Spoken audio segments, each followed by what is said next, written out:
All right. How's it going, babies and babettes? I am a premature baby. Thank you for choosing me as your source of entertainment. That's Internet Entertainment Express from Australia.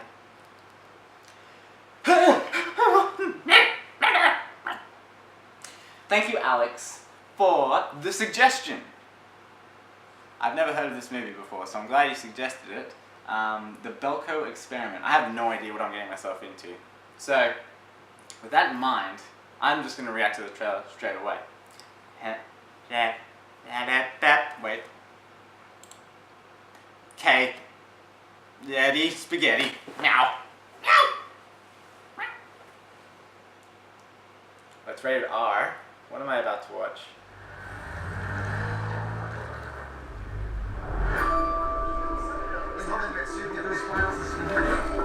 Belko is a non-profit organization that facilitates American companies in South America.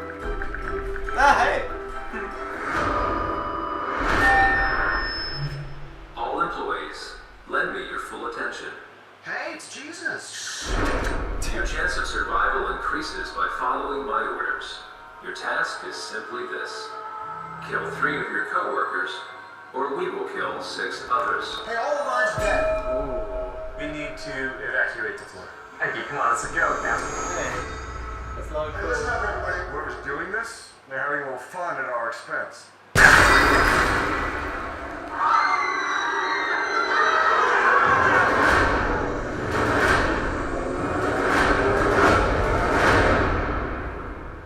Stage 1. Commence. Shit. Like his head exploded from the inside. When we start working here, they put tracers in the back of their heads. You must not remove the tag from your body. Follow our directives, or we will detonate the explosive. Begin. I ain't melted at all. Do you know what kind of metal this is? I don't really know. We need to discuss all our options. We do not have the right to take innocent human lives. What have you done? My wife and kids need me. Stage 2. Commence. We don't need no more weapons. We need to work together to get the hell out of here.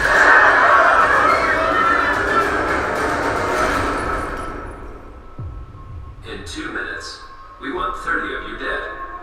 If 30 of you are not dead, we will end 60 of your lives ourselves. 5,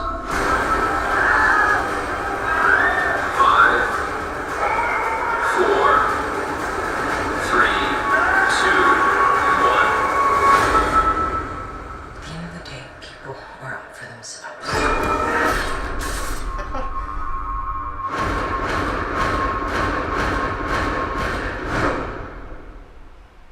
Shit. Sean Gunn. Is that James Gunn's brother? I know James Gunn does have a brother, and I know that he was in Guardians of the Galaxy. That looked cool! That actually reminds me of a podcast I watched recently about morality. And one of the things they talked about was... Okay, so a little bit of a backstory. There's this thing called triage, right? And it's used in like hospitals and like medical environments that we only have so many resources, right?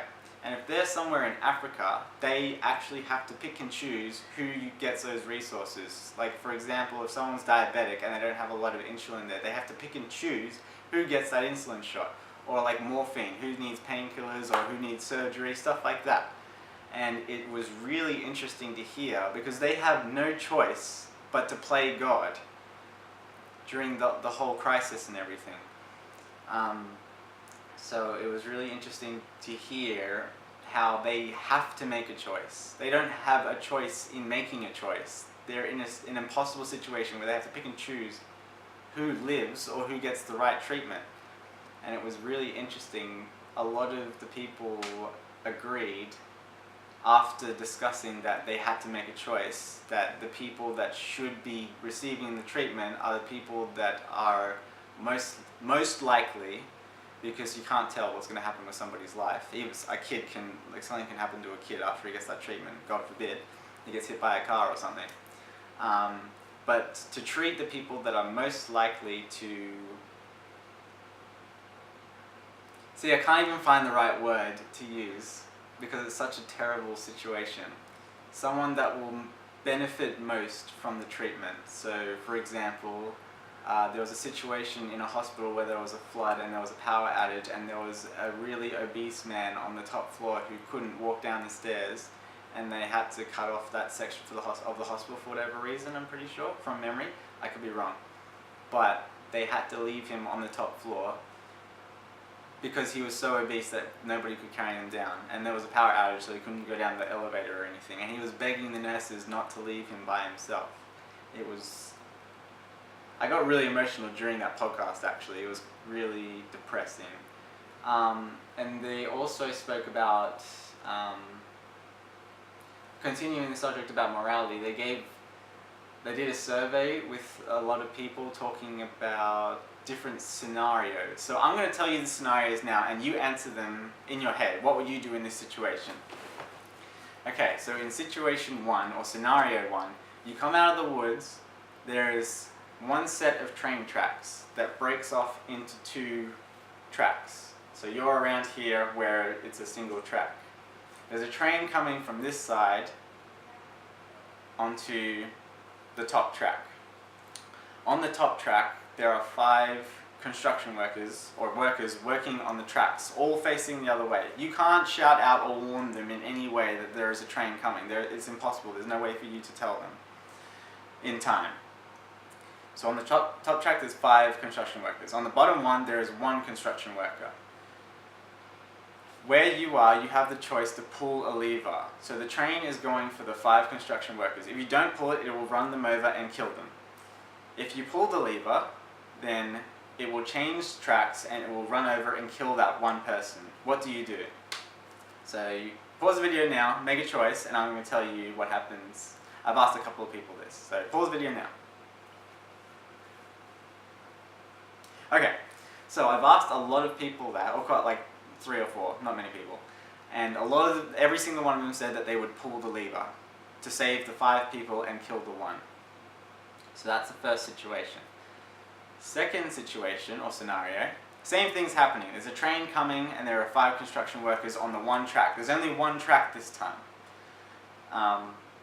You can't warn them, you can't do anything, and you are standing on a bridge that has no rails. Next to you is an individual. So you can push this individual off onto the tracks, kill them, but save the 5 people, the 5 construction workers on the tracks. What do you do? And that is a part where a lot of people can't answer. I've had one person say that they would, no, two people on each side. So 2 people said that they would push the person and 2 people said that they wouldn't push the person, which is really interesting to me. I couldn't push the person. So my answer was I would pull the lever for the first scenario to save the 5 people and kill the 1.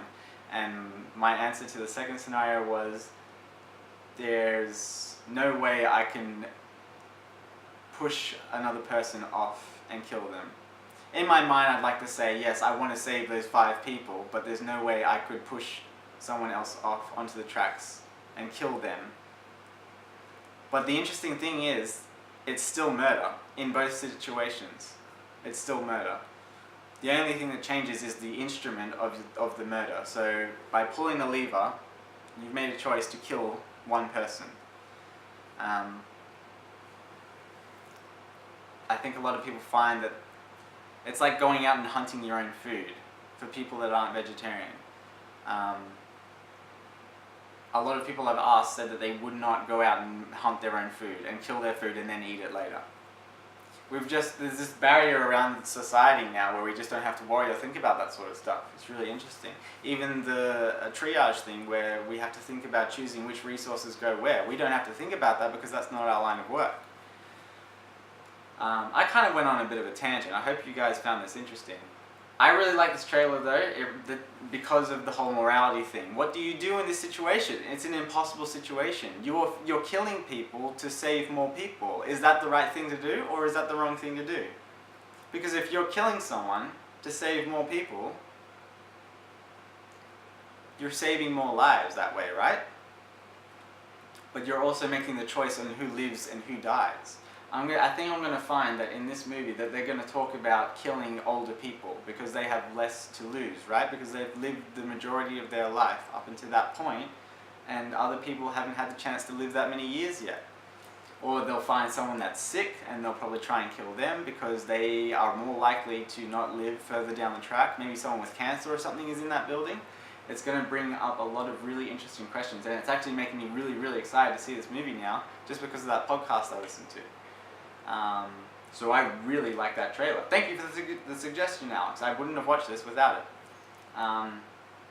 And everyone, feel free to suggest any trailers that you want me to watch because there's no central location I find that I can see what trailers are coming out and whether or not they're good. I'm taking your opinion by it. So if someone's suggesting me a trailer to watch, I'm going to assume that it's either a really good trailer or a really bad trailer, or it's just really popular and people want me to watch it for whatever reason.